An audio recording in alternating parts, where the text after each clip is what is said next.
Congratulations, Rachel. Happy 300. I'm sorry. More. Okay, we gotta do that again.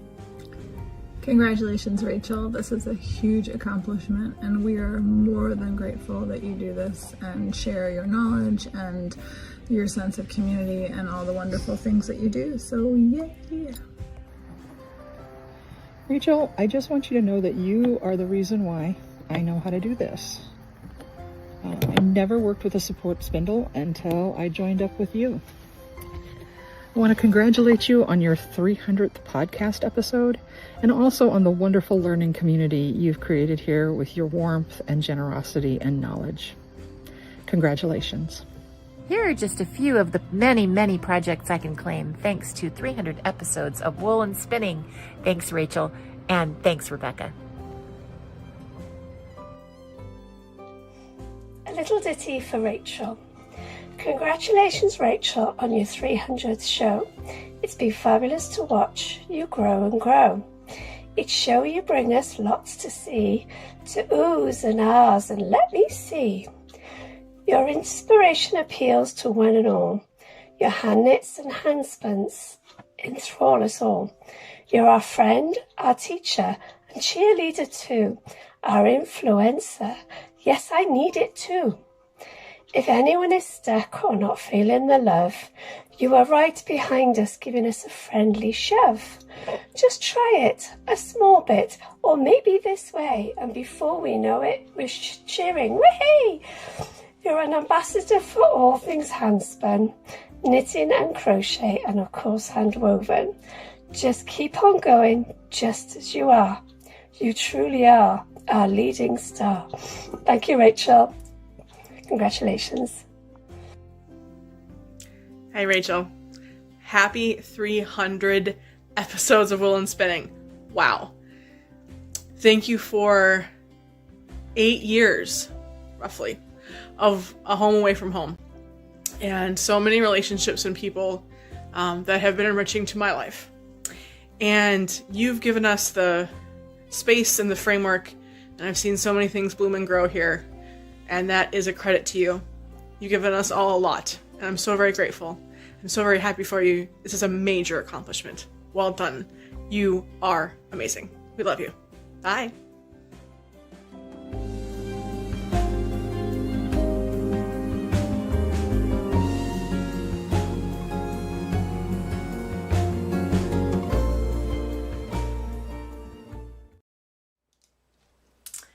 Hi everyone, welcome to episode 300 of Wool and Spinning.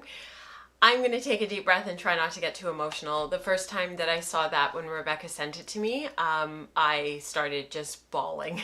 And so I was really glad that she shared it with me a few days in advance of this show coming out so that I could watch it a few more times and keep my emotions in check.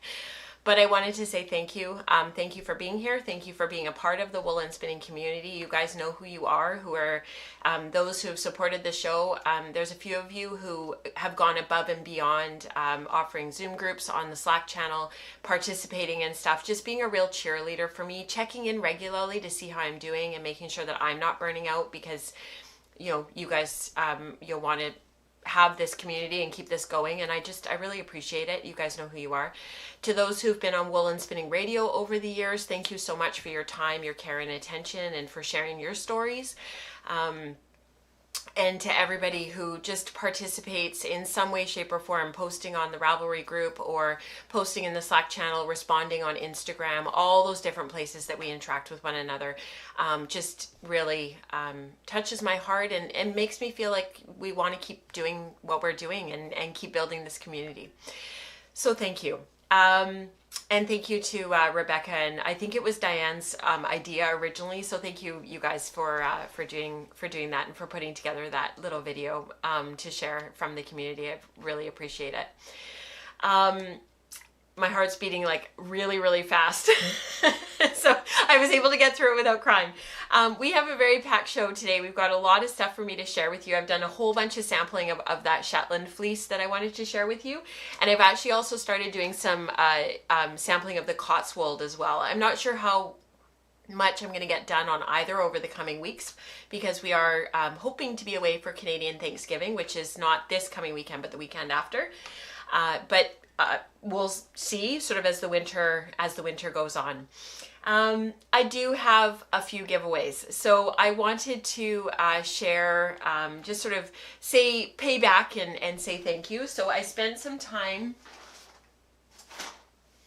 with my drum carder this weekend, and I made 2 of these. So there's a second one of these. This is gray, local to me, Suffolk. It's 80 grams mixed with 20 grams of Sweet Georgia Silk Puff in Tapestry. So if you guys haven't seen the Tapestry colorway from Sweet Georgia, it's actually one of my favorites. Sorry for the crinkling. This is the Tapestry colorway. So this is mixed in with this.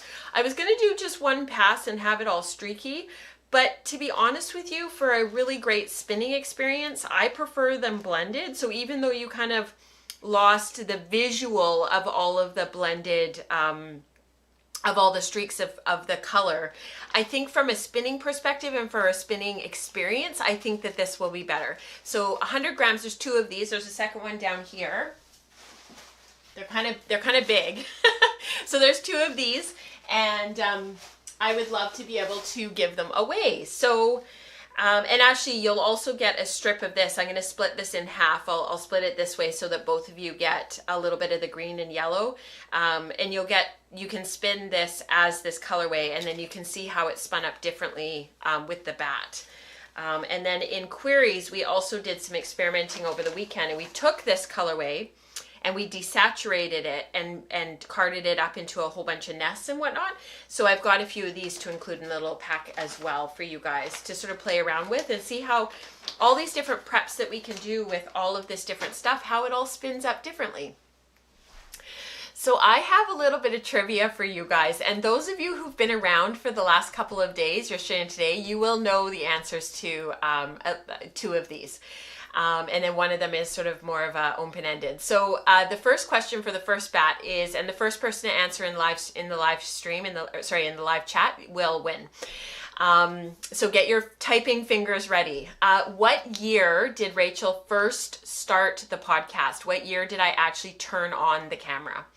We talked about this morning in Spin Group, and I had already queued up this question, so it kind of made me laugh that when you guys started talking about it and started talking about when it was, it kind of made me laugh because I was like, oh, that's one of the questions that'll come up in the live stream today. So let's see if you guys remember.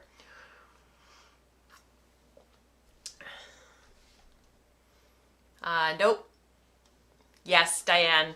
Well done. 2014. It was June of 2014. I almost asked the month as well, but then I thought that maybe wouldn't be fair.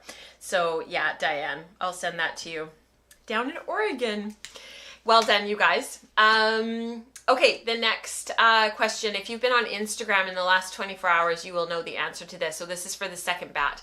What was the episode that we first live streamed? So it was on Instagram yesterday. There was an episode that we live streamed.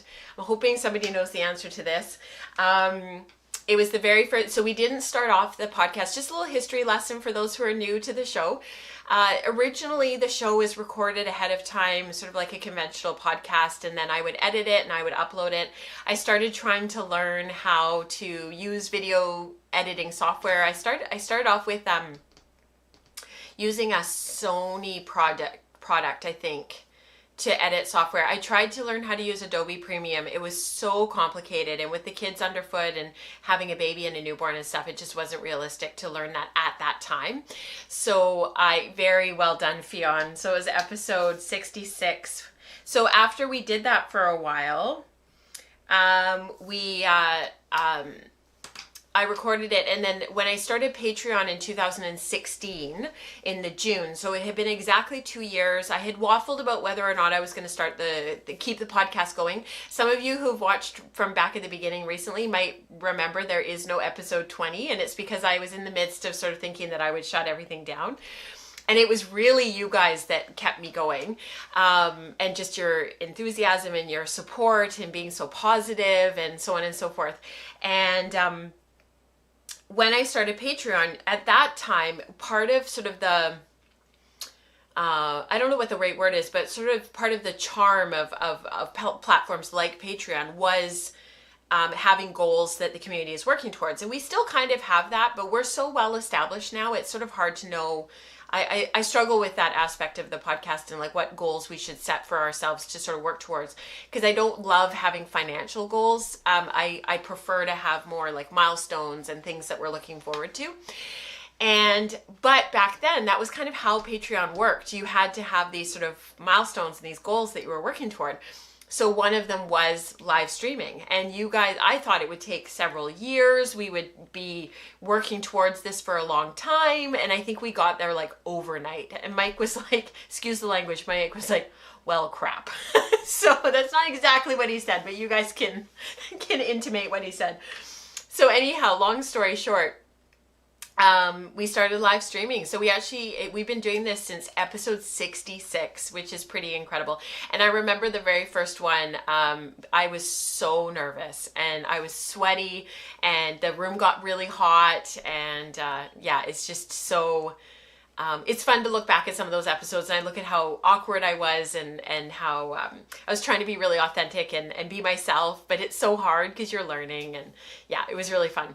And now Liz of Kingdom Fleece and Fiber Works, she's been a part of our community for a very, very long time. It's just such a pleasure to have her participate. She's often in our Zooms and stuff. If you ever have any questions about like processing mini meals, that type of stuff, she's your girl. So jump into the community and you know, in lives when we're doing Zoom groups and stuff.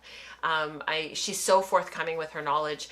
She offered up 5 pounds of processing from Kingdom Fleece and Fiber Works. So you and her can figure that out together.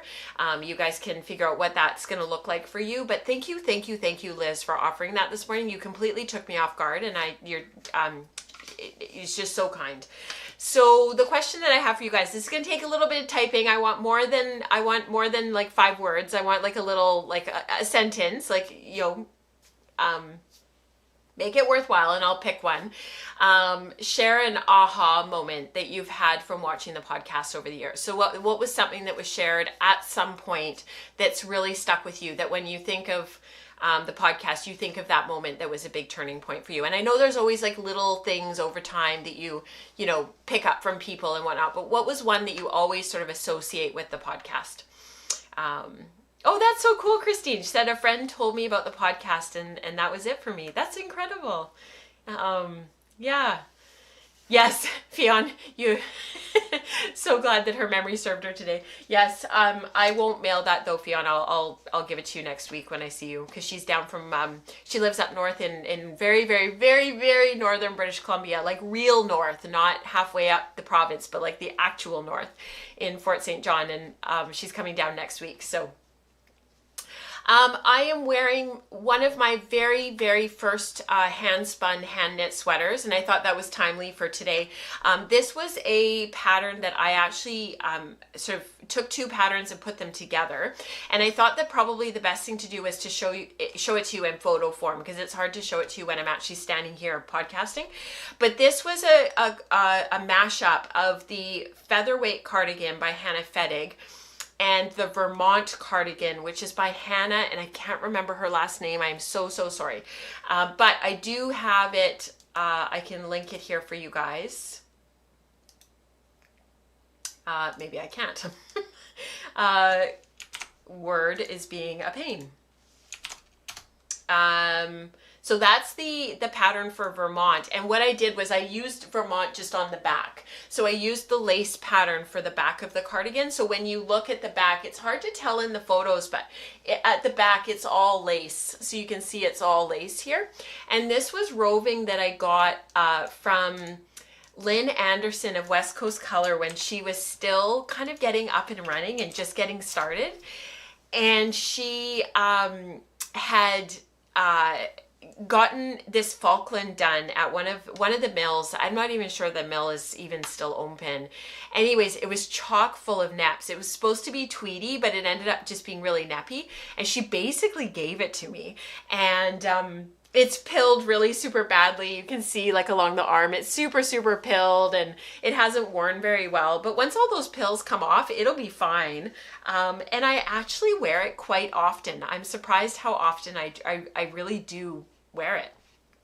So that's what I'm wearing today. And I posted my project page on Ravelry. I posted it in the live chat, so if you guys are interested in learning more, you can go and have a look at that sweater. These photos are from 2016, which is when I first sort of started really working with my hand spun in sweaters. I've been dabbling in it up till then, but at that point was when I really started to really develop that interest. Yes, Lisa says, I'm jealous you and Fionn get to have a meetup. Yeah, I am lucky that Fionn has to come down to Vancouver quite, I think it's what, 2 or 3 times a year, Fionn, that you come down?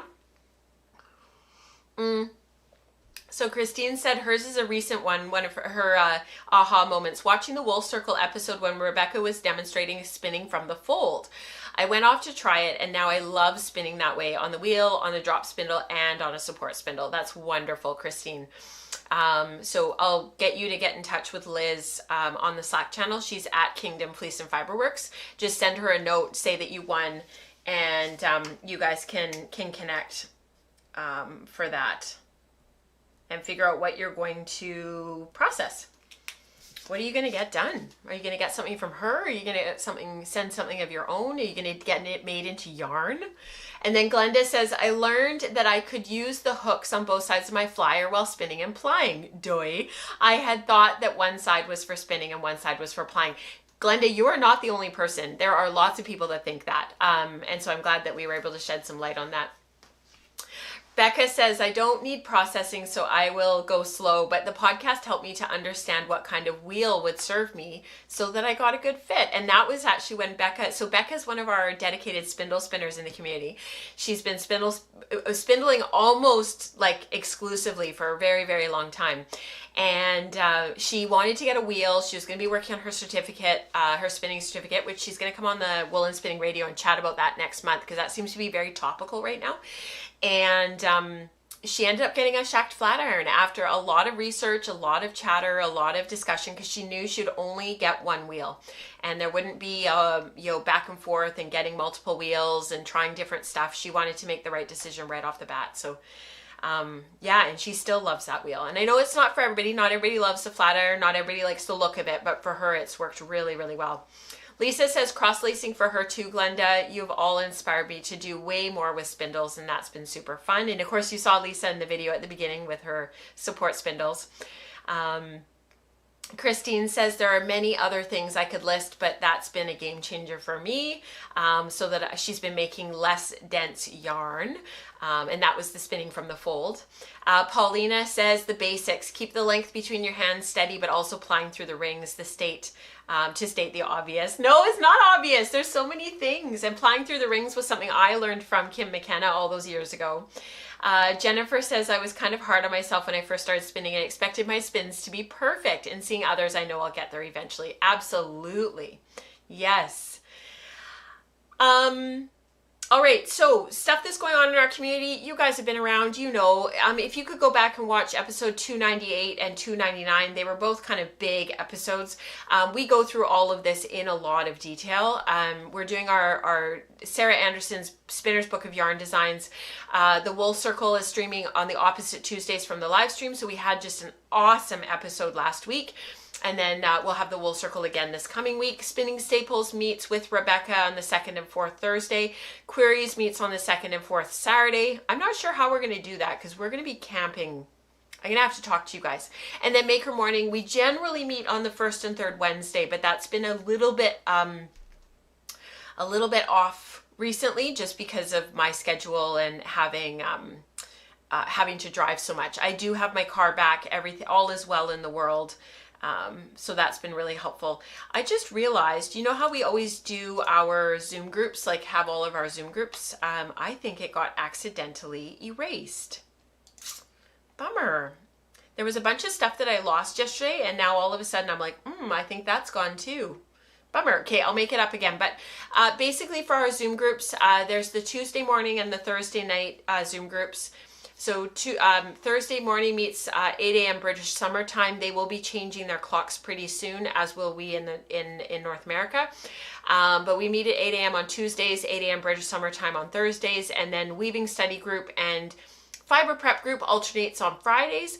Book club is going to move from Sundays back to Mondays. It's just really not working with it having it on Sundays. I'm never available, and we just finished up our chat about Fiber Shed, and we'll be picking our next book from here. So Becca and I are in conversation about that, but book club will probably, well, it will be moving back to Mondays.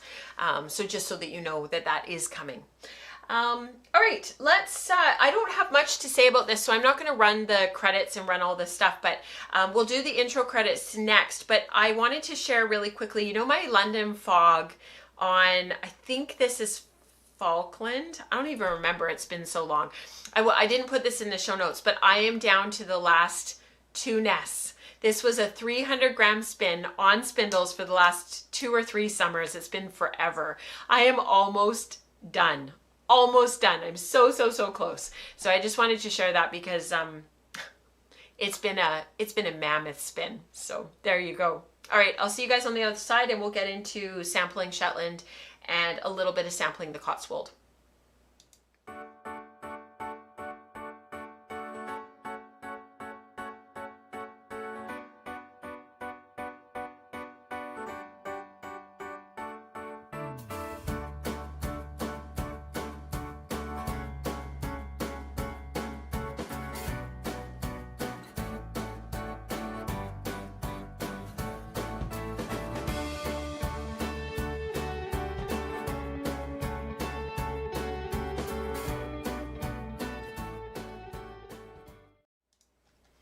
So I thought that we would start off with, I don't know, do you guys want to do Shetland first, or do you want to do Cotswold first? I'm not sure which is the best one to start with. I'm not sure that I do have some photos to share with you guys if we do the Cotswold first. So this is kind of fiber preparation and spinning. So let's run the spinning while you guys let me know what you want to do.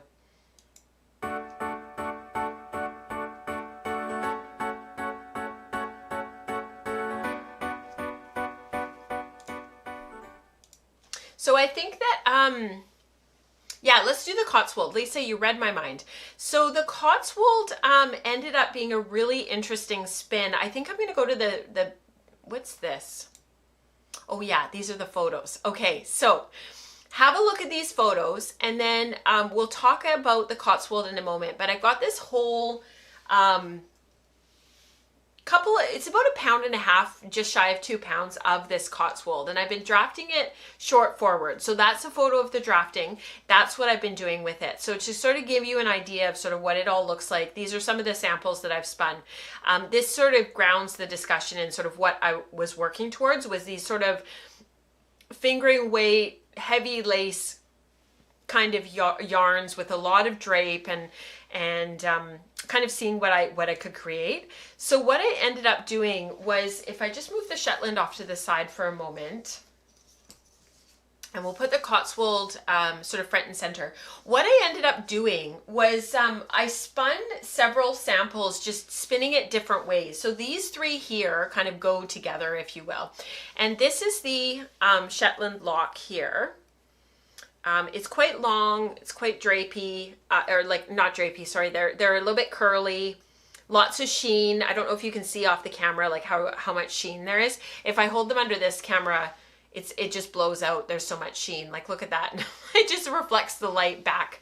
And I took these particular locks out of the bag because while they aren't the best in terms of length, some of the locks in the fleece are actually a little bit longer. They're kind of more like this little guy here that's quite long. They're really good. They show the color of the fleece really super well. So what ended up happening was the color of the fleece, there's this really dark gray in there. And that really seemed to, as I was going through the fleece and as I was prepping it, which we talked about a lot on the last episode, so $2.99 for what this looked like being prepped. You can see that one of them ended up really light, very almost pale gray. This one ended up medium gray, and this one ended up actually quite dark. Next to this, it looks lighter, but in real life, this is actually almost like a gradient. See? So this one is spun short forward. This one is spun short backward, and this one was spun continuous backward. So remember, when we're thinking about our hands and when we're thinking about how we spin, short forward is the inchworm, we're pulling forward. Short backward is pinch, pull back, smooth, and on. So I have to think about it. Pinch, pull back, smooth, and on. So pinch, pull back, smooth, and on. So you have more moving parts. So compared to this, with short backward, you've got a lot more moving parts. And then continuous backward is pinch, pull back, smooth, pinch, pull back, smooth, pinch, pull back, and on. So some people will move back like 3 or 4 times. Yeah, this is the Cotswold lock. Rebecca, did I say Shetland by accident? These are the Cotswold locks. Sorry. So these 3 yarns came out quite differently. So as I'm sure you guys can sort of, you know, intimate, this one came out very, very light, very airy. The grist is quite high. And then this one's medium. It's kind of the Goldilocks. And this one is the densest. It's the heaviest. It's also the lowest grist. The same amount of fiber makes less yarn when you compare it to this one, which makes the same amount of fiber makes more yarn. So there's more air in this one. It's lighter. It's not as dense. What was really interesting though, and I just realized that it's supposed to be here on the table. Where did it go?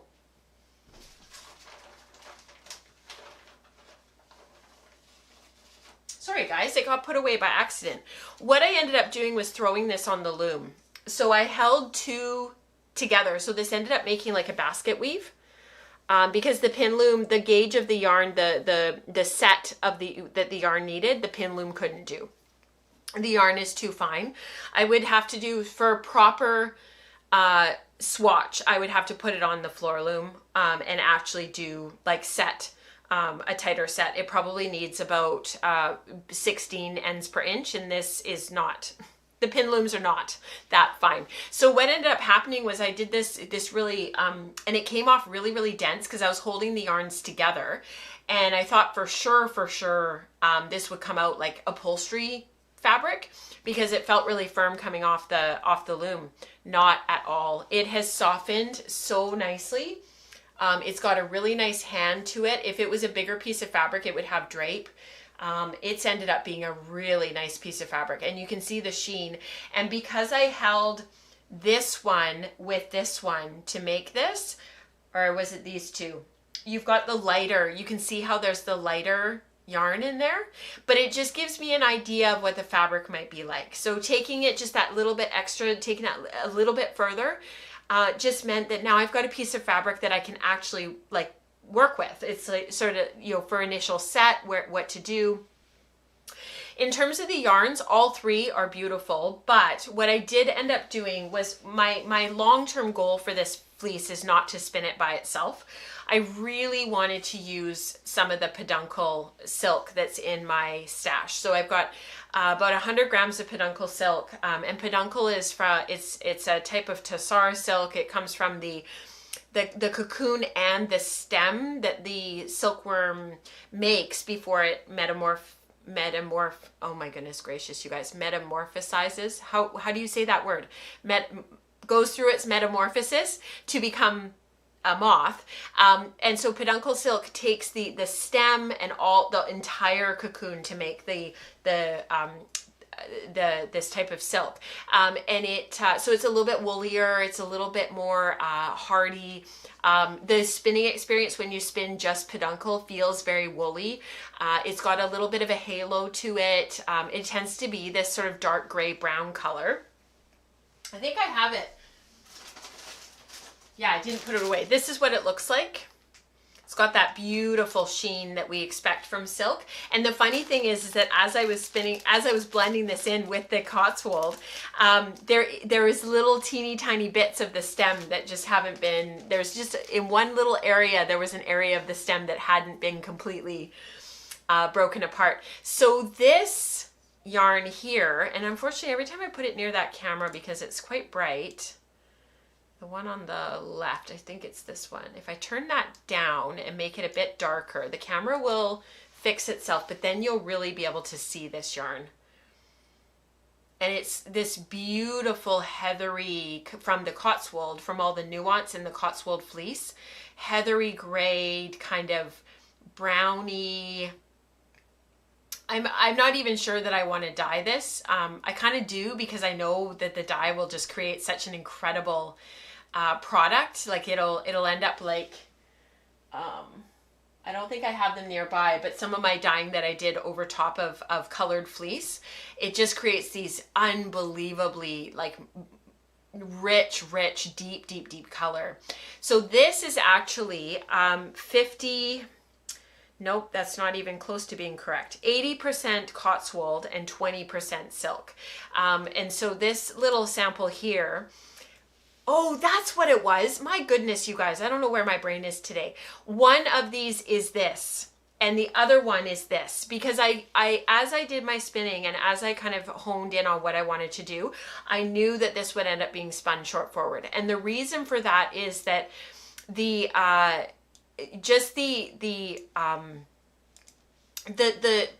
staple length of the Cotswold is so long. It's about 6 or 8 inches. I think it's 8 inches. As you're drafting forward and then smoothing back, it just creates this lovely spinning experience. It feels very natural. It feels very fluid and very easy. And it makes us ever so slightly dense yarn. But like, we're talking about like 1,800 yards per pound. And this one is, 1,800 yards per pound. This one came out, oh, I don't have it written on here. This one came out at 1,400 yards per pound. This one was the short forward. I had them backwards. I'm so sorry, you guys. This came out at 1,400 yards per pound. This came out at 1,800. So we're kind of looking at roughly 1,600 yards per pound, give or take 100. It's not going to make that much difference whether it's short forward or continuous back for that airiness. And for fabric, I want something that's going to make a really sturdy cloth. And this is going to do it. So this will be spun the rest of the way like this. And I'll do I was tempted to go higher with the silk content to more like 30%, but I also don't want to run out of the peduncle. So I need to do some math and figure out how much of the Cotswold I have, and then whether or not I want to push the silk content a bit higher. So this is my spinning control card for those who are interested in sort of knowing how I do those. I wrote here continuous backwards draft, but in the end, once I started spinning, I actually defaulted to short forward. So I just need to change that. This is the ply back. You can see that it's relatively low twist, but then the fresh plying, I tightened up the ply a little bit, knowing that I would lose a lot of that in the washing. And you can see the singles there. I know the camera's really bright, but those are the singles. And because it's carded, the fiber, the staple length isn't so long, I was able to throw it on my carder and get just a beautiful prep off. Go and watch the last episode. It's just created a really lovely experience, and it means the silk gets really nicely blended in. Yes, I did. I don't smooth very firmly. I have come to the conclusion that I do not smooth very firmly. Yeah, thank you, Diane. It is. I really like it. It came out really well. Okay, let's talk about my Shetland, because I need some advice. And unlike the Cotswold, let me put this in order. Okay, so I did my Shetland sampling between last episode and this episode, which I had mentioned to you guys that I would. What ended up happening was this one's continuous backward. This is short backward. And this one is short forward. The short backward did not come out particularly evenly. It's a bit, it just didn't feel super natural to spin. Like trying to draft backwards, smooth, and then on. I felt like I was constantly being pulled between two different extremes where I wasn't getting enough twist and then I was getting too much twist. And I played around with the ratios and I came down and I went back up, and I kind of forgot to treadle, and then I was like getting behind, and then there wasn't enough twist, but then I would start treadling, and it's just not a natural movement for me to do that short backward. It's just, I don't use it. It's not something I've perfected. I probably need to take an entire fleece, like, you know, a pound or two, one of these little bags of fleece that I've got that I'm trying to work my way through and get out of my stash, and spin the whole thing short backward. And then by the end of it, I would feel really, really comfortable with the rate of treadling and how much I need to treadle to get the right amount of twist in. Because it's not, for me, doing that treadle once and on, treadle once and on, I felt like the twist was just building up so quickly. And it wasn't that I couldn't control it. I just needed to go down to a lower ratio, which I did. But then I was so focused on the evenness of the draft and ensuring that I was pulling back the same amount every time that I would forget to treadle. So it's just it's just practice. And it's not my favorite draft because I haven't spent a lot of time doing it. What felt really natural with this one was the continuous backward. And I think with these Shetland locks, these are the locks here, the tips are quite fulled. They're quite, I think this got a little bit beaten up by the person that washed it. And so I don't think that whatever I do, I don't think that it's going to be, I think it's going to be a little bit textured in the fiber prep. Like, it's not going to be a really beautifully prepped fleece, because as I pull it apart and picked it apart, I sat on the floor on Saturday. I just needed some quiet, just needed a few minutes to just decompress. I got on the phone with my friend Jenny, and we just had a lovely chit chat. She was updating me on some stuff that's going on in their family, and I just sat there and picked it open, and I did half the fleece. I picked, like, this was over half again, and I did over half of it. Like, I'm almost, like, I'm getting close to the end, but I kind of had an aha moment that some of it's been treated in the washing a little bit roughly. And so as I was doing the sampling and stuff, and as I was doing these spun samples, the short forward came out the most consistent, but it was, like the short backward, it was a little bit difficult to control that length of draft because there's so much, there's some fiber in there, and in the locks, and it's just not going to be a really beautiful prepped fiber. Like, the wool's just not really great. It's just been beaten up a little bit, but the continuous back came out really nicely, and it came out really airy and light. This came out at 2,100 yards per pound, and it's just light and airy. It's a 2-ply, very fine. I really liked it. And so I started swatching, and I haven't finished yet, although there should be a third one here. It's just, oh, that's right. It's not washed yet. So this is the continuous back, but it's not washed. So this one needs to be washed. And so, oh, the camera's, that camera is really bright. Or sorry, that light is really bright. Let me just turn it down for you guys. Yeah, that's better. I know it casts shadows on me, but then you guys can actually see this stuff. So this is the continuous back, and it hasn't been washed yet. Come on, camera. There we go. But these two, the short forward and the short backward, holy smokes, I was so surprised. I had all of these preconceived notions about the yarns, and they weren't super consistent, they weren't super even, and blah, and I was super critical of them in the skein form. The top one is the short forward. The bottom, though, look at that short backward. It is muy bien. It is perfect. I really like that. So in having these, then I went to, well, what am I going to do with this yarn? What could I do with it?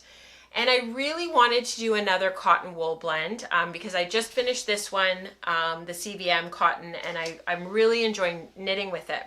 So I went back to the drawing board, and I did an 80-20 Egyptian Pima cotton with the Shetland. And so I took the Shetland and I put 100 grams of it through the carder, and carded it up, got a really, really nice bat out of it. I carded it, I think I carded it through twice before I started adding the cotton, because it had been picked, and so I wanted to make sure that the Shetland was really nicely carded. It was all opened up really beautifully, carded really nicely. And then I added the cotton. I don't love this. I did not love spinning it, and I don't love the sample. The Egyptian Pima cotton did not blend in particularly well. It did not blend nicely or evenly. And even in the prepped little nests of fiber here, I can see where the Pima is versus where the Shetland is. It just did not blend really, really super well. The Shetland is beautiful. It gave me a beautiful product, and the Pima makes it so unbelievably soft. But as like an overall prep and to spin it, that was a whole other story. It did not spin nicely. I did default to like more of a long draw, and that helped with the cotton, because cotton drafts really super well. Cotton drafts really super well as a in long draw. Like, you pretty much need to do long draw for cotton. But this little sample, I'm just going to turn the light back up. This little sample did not come out particularly well. So there is a close up. I just washed this last night. It's really textured. It's quite uneven, and this is a 3-ply. I chain plied it just to get a sense of what the 3-ply would look like. It spun really, really fine. And like I said, it's really, really textured. And I carded the cotton with the wool. Like, I just eventually gave up. I put it through the carders like 4 or 5 times with the cotton. So that was after carding the Shetland, getting a beautiful bat, and then adding in the cotton. It just wouldn't blend like the CVM cotton did, and the Dorset cotton. I don't know if you guys remember me talking about the Dorset sample. So there were 2 things that I think about this. And I'm not sure what I'm going to do, because I have a whole 100 grams to spin of it. So now I kind of need to go back to the drawing board. I'm tempted to add another 80 grams of, is that how it works out, the math?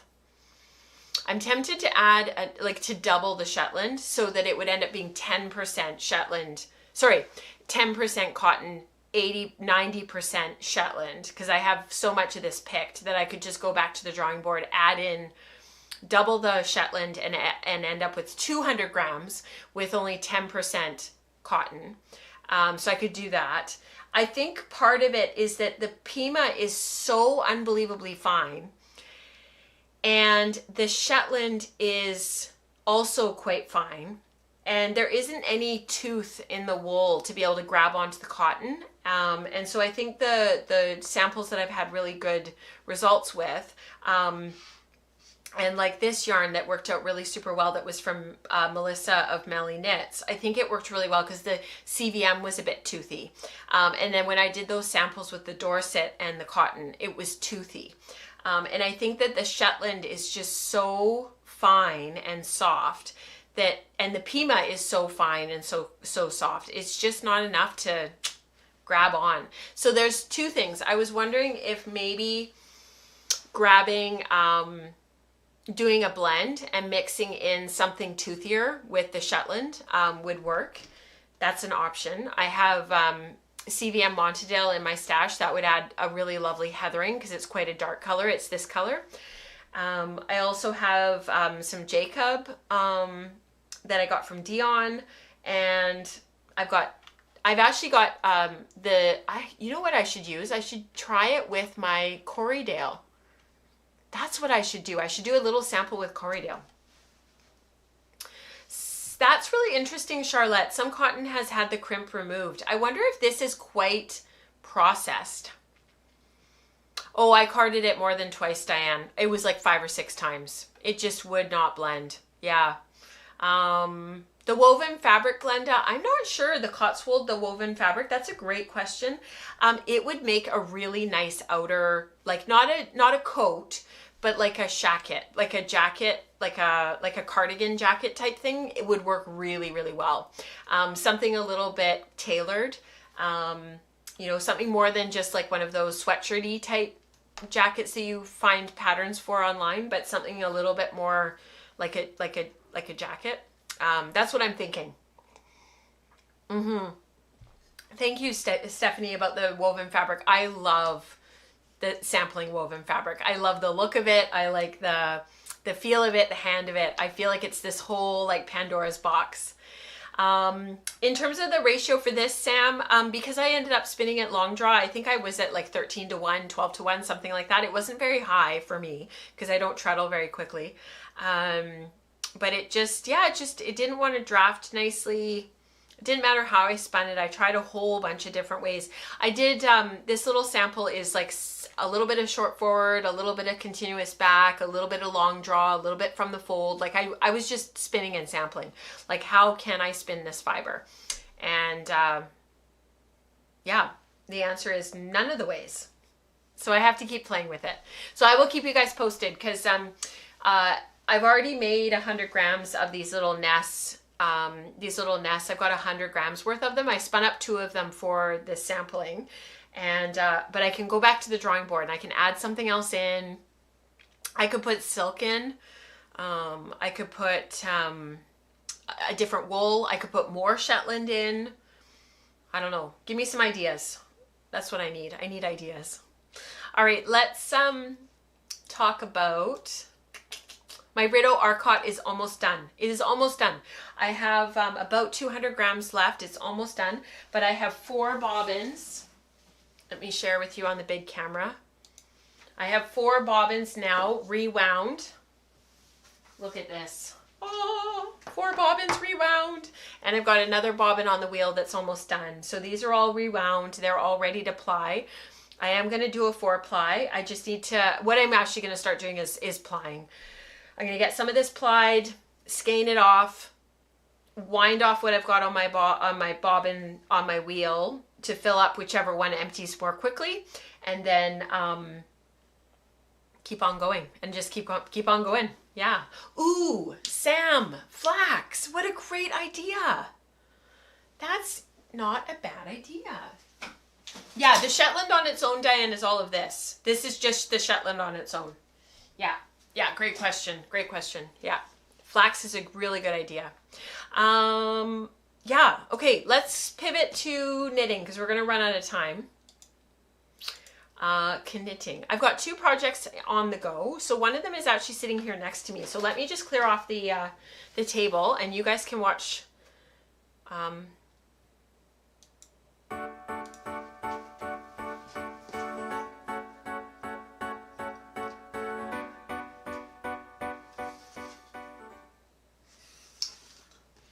Right, knitting.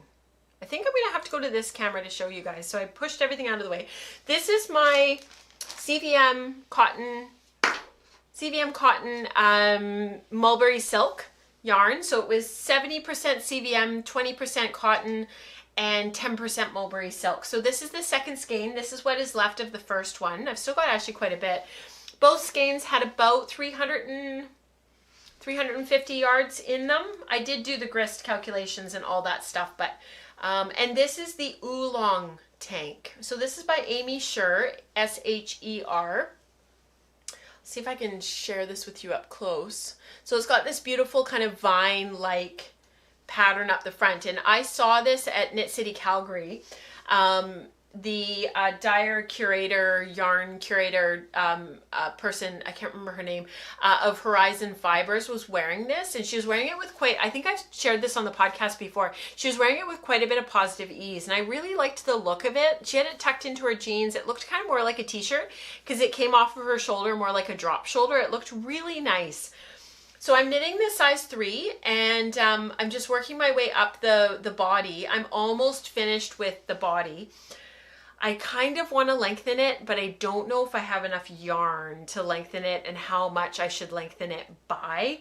The body of the tank is 9.25 inches long, which for me is like not, that hits like my upper waist. It doesn't even hit the top of my tall-waisted jeans.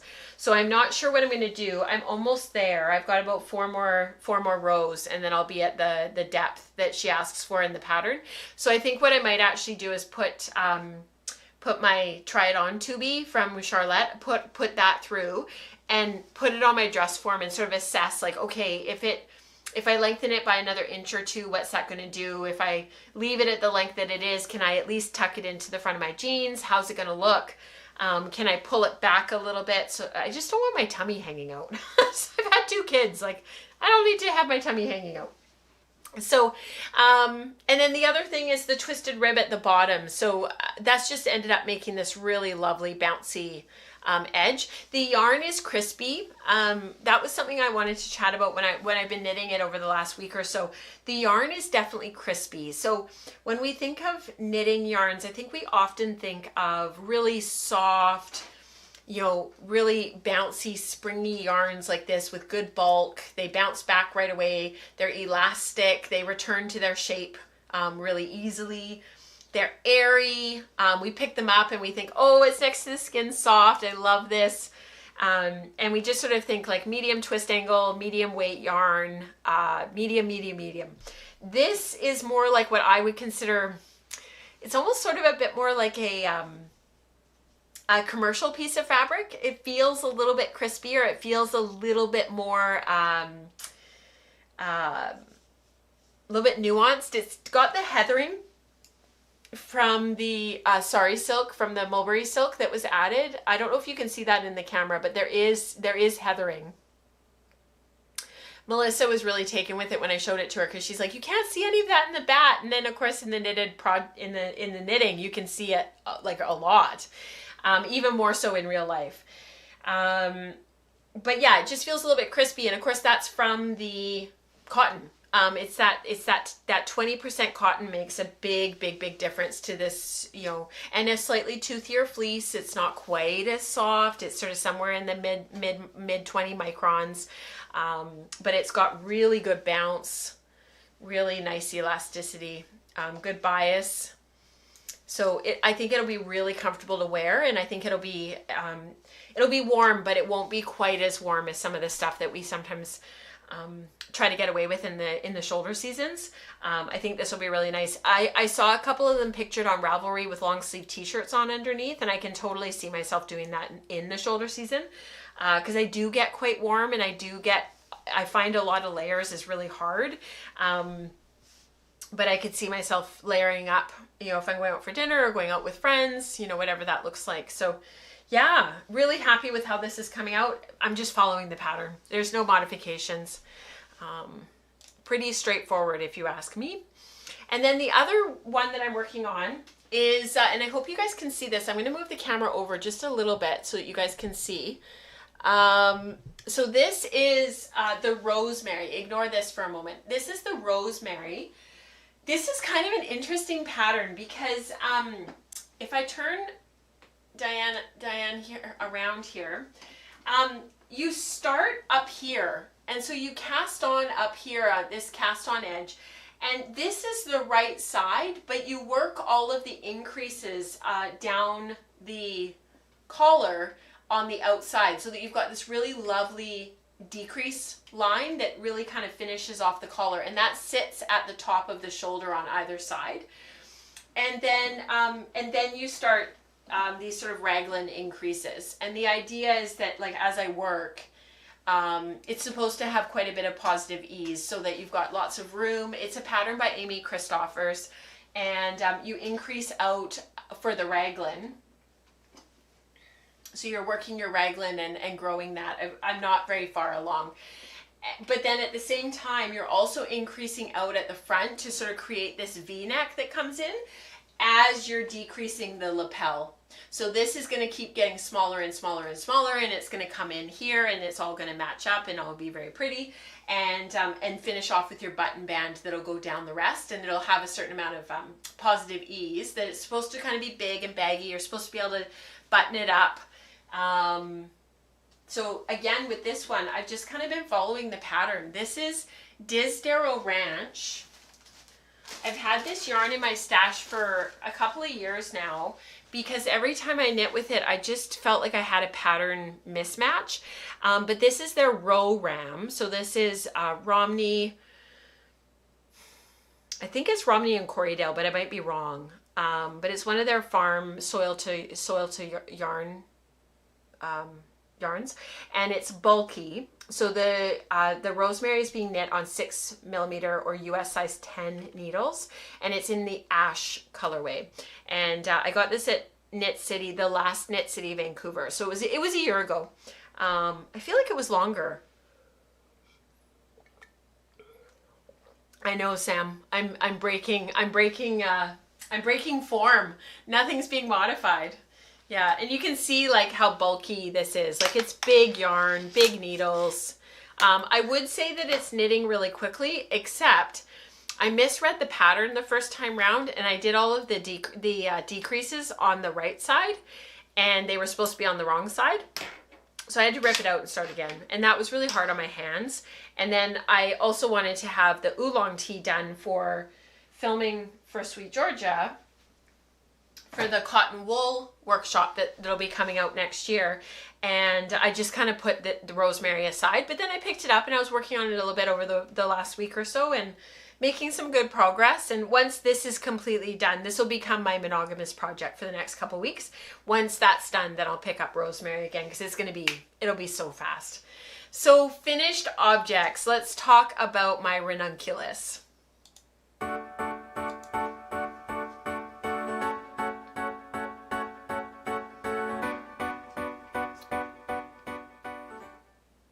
You know, it's funny, Eveline, because you said add in a totally different wool and go for an intentionally uneven textured yarn. I'm actually leaning that way. Now that I've kind of like talked it out with you guys, this is what always happens. I talk it out with you guys and then I'm like, oh, that's what I'm going to do. It's usually a conglomerate of all of your guys' ideas that I kind of come up with what I'm going to do. I really like the idea of adding that flax in. I think that is a really good idea, Sam. So I'm thinking I'll do a couple of nests. I'll add in a little bit of flax, like maybe 1 or 2%. I'll card up like 4 or 5 nests that all have that in them and then sample that.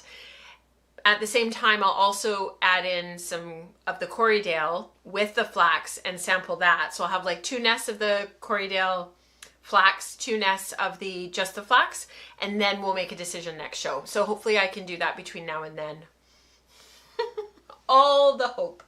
So this is Ranunculus. This is by Midori Hirose. I'm not exactly sure how you say her name. I think she's a Japanese designer. I made her snow crocus last winter.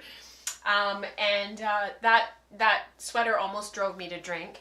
But I did get it finished and I was really, really, really happy with it in the end. There was just a few things that I would have done differently. If I had the finished object, I would have done the things in that pattern differently. So one of the things is open up the gauge a little bit, because the cables are really dense. They can be really heavy. And that snow crocus sweater is knit at like too open of a gauge for my taste, but I wouldn't have tightened it up quite as much as I did. So I went down to sort of where the yarn should be knit, and I probably could have opened it up 1 more needle size. So maybe, I think I knit it on 5mm. I think I would have gone to 5.5s, but it wouldn't have gone all the way up to like 6.5s or US size 10s, just as an example. So this is another one where the thumbnail on Ravelry, I never clicked on it. Like all these years, it's been on there as the trending right now, hot patterns. It's always on the front page. It's always within the first two rows. I never click on it. I always think like, why is that pattern popular? I scroll right past it. And then at Knit City Calgary, they were everywhere. Literally, they were everywhere. And so when I got home, I thought, well, let me click on the pattern and see what I think. And I'm really glad that I did. There's like 25,000 projects on Ravelry. So if there's a couple that don't really speak to you, just keep on scrolling, because there will be one that does speak to you. So one of the things that I really didn't like was the really big open boat neck in the really, really loose cast on with really big needles. That just, it doesn't work for me. I'm not going to wear it. I know I'm not going to wear it. So I did tighten it up. So what I did was, I don't think I have it backward. No, I don't. So what I did was I did use the loose cast on that she calls for, but I did it in 4mm or US size 6 needles. So the whole thing is knit on 4mm US size 6 needles, even the ribbing. The reason why I did that was partially because I didn't have any other needles with me at fiber camp, and I was just knitting like to enjoy knitting. This is yarn from West Coast Color. It's Falkland. I talked about it last episode, but it was in episode 299. It was the effing Pantone colorway that Lynn did for that year, for March of 2020, and it was just one of those colors that just really spoke to me. I really like this tealy bluey kind of color. In real life it's a little bit more green than what it's reading here, but the pattern is worked top down, so you work the collar ribbing and then you work your way down through short rows in the back. So short rows that lift up the back neck, but then you come forward and you work them in the front as well, which I thought was really, really interesting.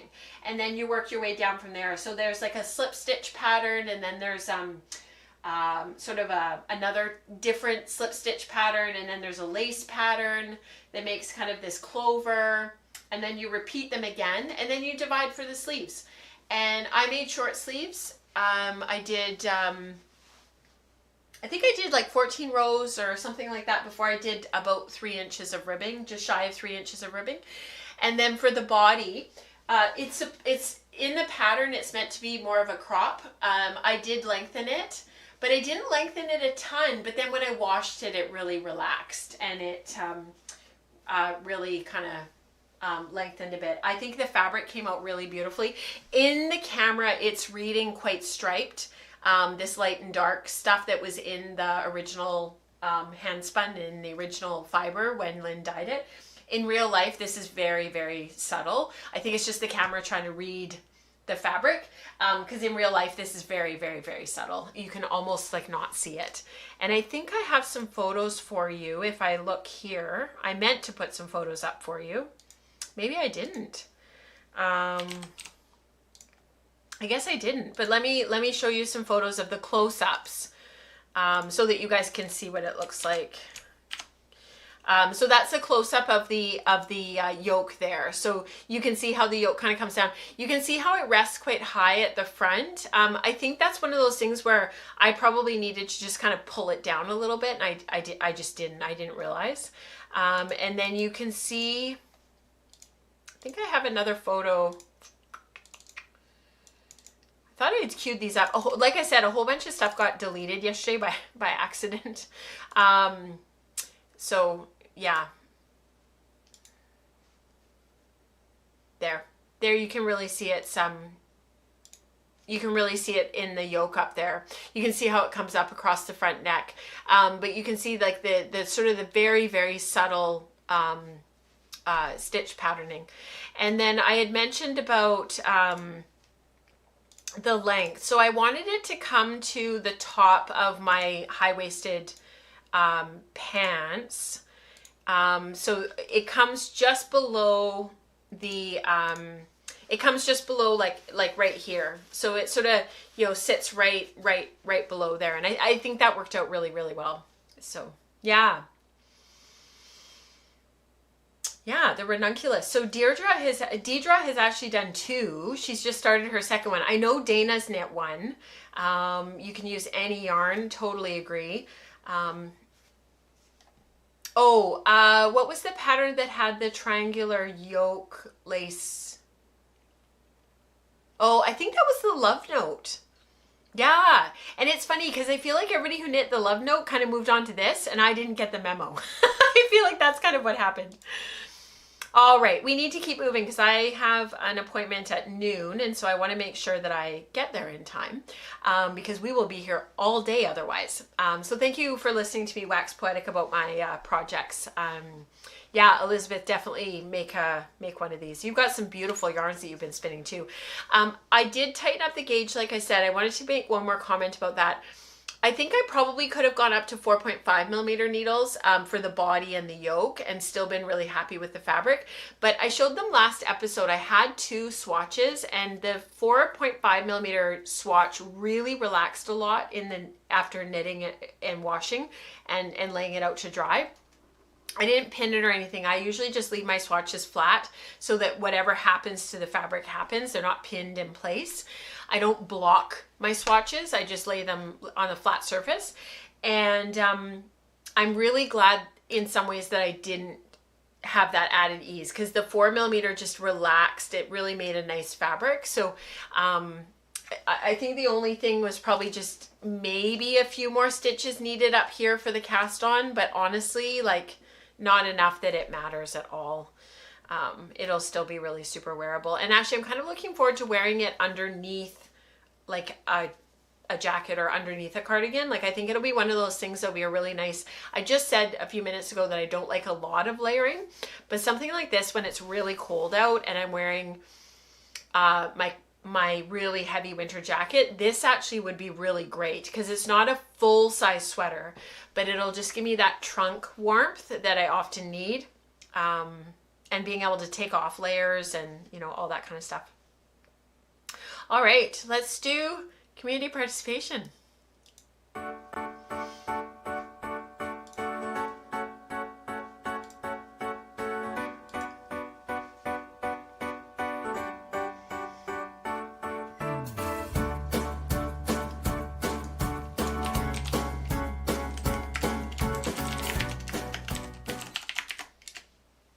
Okay, so Christine actually just made a comment. It's exactly what I think put me off of the original pattern as well, was the positive ease of the original one really put me off. It's on a very, very petite, quite young girl, which is fine, but the sweater is huge, and I think I just never clicked on it because it wasn't something that really interested me. Yeah. All right. We have kind of a special community participation today because it's the end of our emotional chicken along, and it's also the end of our spindle spun season. So our spindle spinning in the community tends to go all year, and people are working on spindles all year. And I've changed the hashtag for the channel on Slack to spindles. So that's going to continue because I've talked about that before, about the spindle love that this community has. But our official spindle spun season is kind of over. Our celebration that lasts all summer or winter, if you're in the Southern Hemisphere, is sort of over. And our emotional chicken along is over. So let's have a look at our chickens. So this ran until the autumnal equinox on September 22nd. So just a couple of weeks ago. This is from Mary. This is Agatha. Remember last time she was seaming her. The dark brown is a Finn cross. The other colors are from a Doctor Who scarf kit, which is awesome. I love Doctor Who. That's been languishing in stash for too long. I stuffed her with Carter scraps, so she's very much a stash buster project. I love that idea, and actually I've got some wool that I'm never going to spin in a million years. It was basically like really toothy, like roving for like batting, and I thought, you know, when I make one of these, that's what I'll use it for. This is from Dania. Ms. Plucky, c'est fini. Beautiful. Très, très bien. All is hand spun except for the black yarn. It's beautiful. Turned out really well, Dania. I love her nest. Yes, her nest on, both of them have nests. She's on scraps and stash, and she's on yarn. This is from Eveline. Arabella joined the ranks of Handspun Emotional Support Chickens. She's very emotional and very supportive. Amazing.